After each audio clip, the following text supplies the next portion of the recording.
किशन और उमा बहुत बूढ़े थे। उन्होंने सालों साल दिन रात मेहनत करके कुछ पैसे जमा किए, जिससे वो अपना तीर्थ जाने का बरसों का सपना पूरा कर सकें।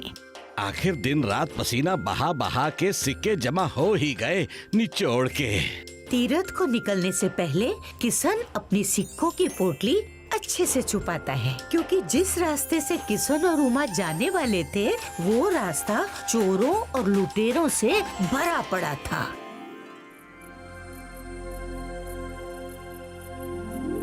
मैं थक गया हूँ, अब तुम संभालो इस सिक्कों की पोटली को।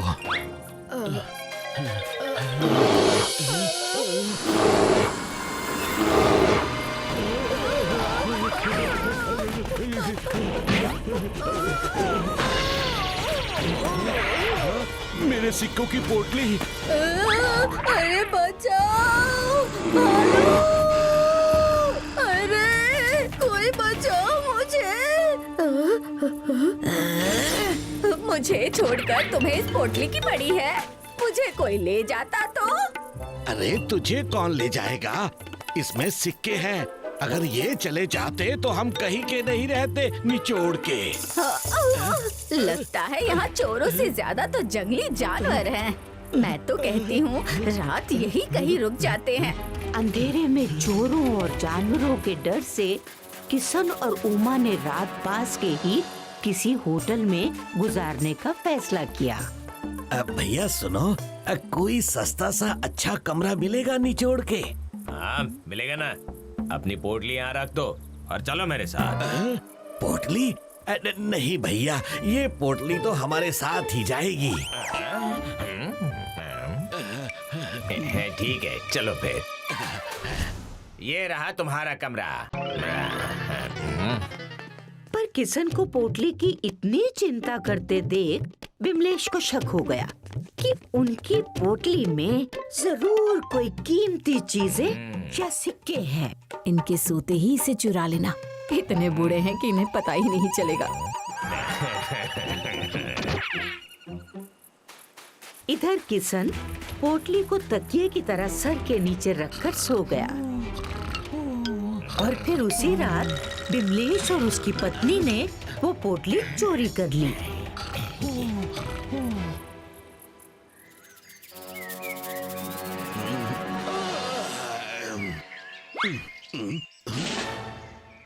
मेरी पोटली, मेरे सिक्के, मैं लुट गया उमा। क्या हुआ? कौन है? हमारा सारा सामान सिक्के चोरी हो गए। ये जरूर उस सराय के मालिक का काम है। कल भी वो पोटली अपने पास रखने की बात कर रहा था। चलो हमारी पोटली वापस करो। हमें पता है तुमने ही चोरी की है। चोरी? और मैं एक तो रहने के लिए जगह थी और मुझ पर ही इल्जाम लगा रहे हो। चलो अब निकलो यहाँ से, निकलो। मंत्री जी, हमारे साथ अन्याय हुआ है। हमारी सालों की जमा पूंजी उस सराय वाले विमलेश ने चोरी कर ली। हमें महाराज से न्याय दिलाइए। पर ये हुआ कैसे?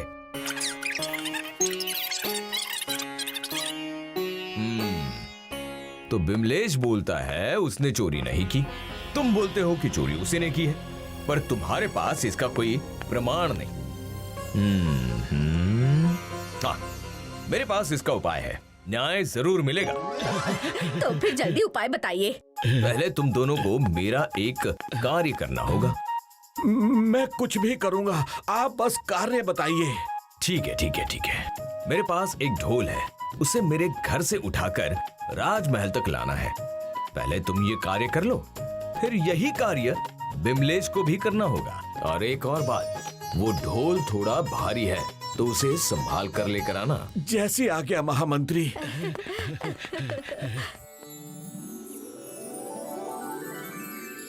किशन और उमा सुबह सुबह मंत्री के घर से ढोल लेकर राजमहल की ओर जाने लगे।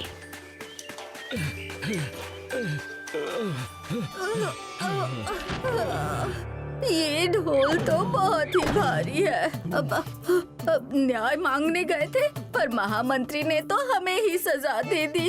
लगता है ऊपर वाला चाहता ही नहीं कि हम तीर्थ यात्रा करें। सिक्के तो गए, अब घर चलते हैं वरना प्राण भी जाएंगे। सही कहा, पर महामंत्री का कार्य तो करना ही होगा। चलो निचोड़ के। दोनों ढोल लेकर राजमहल पहुँचे।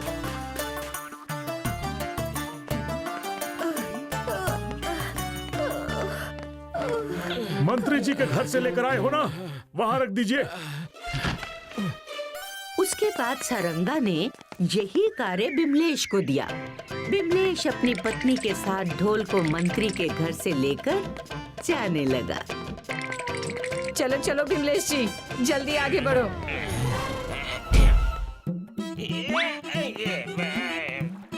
वाह, क्या खूबसूरत नजारा है। अकेले ढोल उठाकर कमर अकड़ गई। थोड़ी मदद तो करो। अच्छा, चोरी की तुमने और ढोल मैं उठाऊं? अरे पर चोरी करने को कहा तो तुम ही नहीं था ना। नहीं।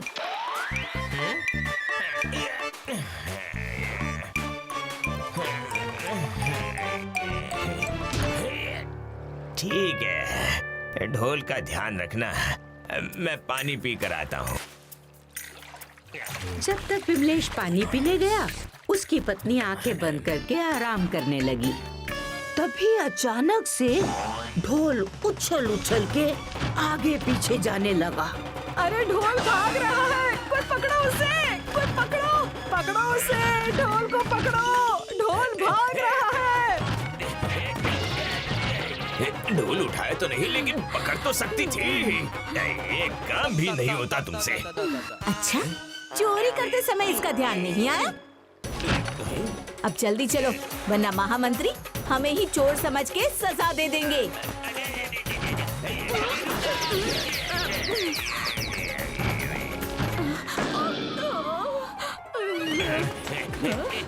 अरे रुको रुको।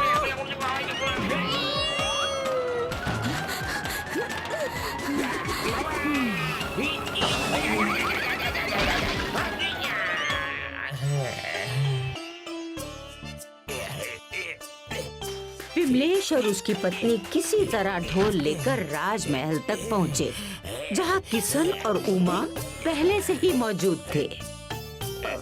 तुम लोग अभी तक यही हो? लगता है सजा पाने के बाद ही मानोगे, हैं?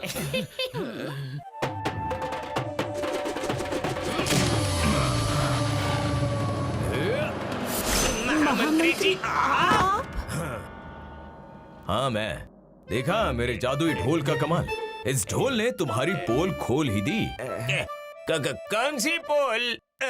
वही जिसके लिए अभी तुम दोनों लड़ रहे थे, और मैं ढोल के अंदर बैठा सब कुछ सुन रहा था। अब इज्जत से किसान के चुराए हुए सिक्के वापस कर दो, या कारागार में जाने की तैयारी कर लो। धन्यवाद महामंत्री जी। और इस तरह बिमलेश को किशन के चुराए हुए पैसे वापस करने पड़े। If you like this video, subscribe to our channel Murthy Media.